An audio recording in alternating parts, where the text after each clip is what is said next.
কারাগারে বন্দী থাকা আওয়ামী লীগের প্রেসিডিয়াম সদস্য এবং সাবেক বেসামরিক বিমান পরিবহন ও পর্যটন মন্ত্রী লেফটেন্যান্ট কর্নেল অবসরপ্রাপ্ত ফারুক খানের ভেরিফাইড ফেসবুক আইডির একটি পোস্ট ভাইরাল হয়েছে।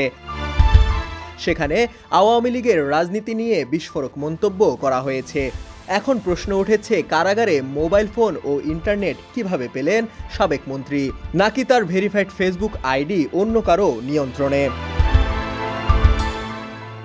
সোমবার সাবেক মন্ত্রী ফারুক খানের ভেরিফাইড ফেসবুক অ্যাকাউন্টের পোস্টে বলা হয়েছে, অনেক চেষ্টা করে অনলাইনে এসেছি। জেলের চার দেয়াল আমাদের নিজেদের সত্তার সামনে দাঁড় করায়। অনেক কিছুই বলতে চাই, কিন্তু এখন সবই বলতে পারছি না। তবে তার এই পোস্ট দেওয়ার আধ ঘন্টা পর থেকেই তার ভেরিফাইড ফেসবুক আইডি আর খুঁজে পাওয়া যাচ্ছে না।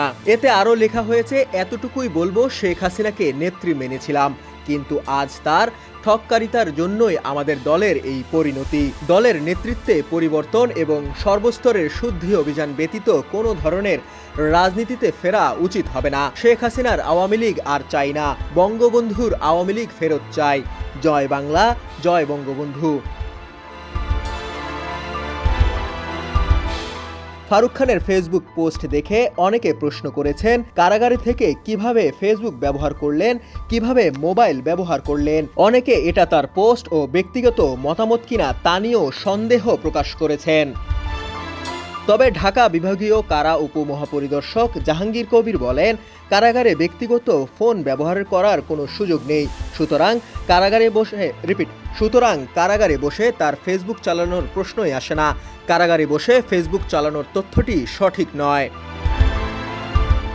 এদিকে ফারুক খানের মেয়ে কান্তারা খান বলেন, গত ২৬ ডিসেম্বর আমার বাবার email, Facebook, Messenger, WhatsApp hacked হয়ে যায়। হ্যাকাররা বাবার মেসেঞ্জার, হোয়াটসঅ্যাপ থেকে এরকম যদি অন্য কারো কাছে মেসেজ বা কল করে প্রতারণা করতে পারে, তাই সবাই সতর্ক থাকবেন। শাহাদাত তনিম, ডেস্ক রিপোর্ট, সমকাল।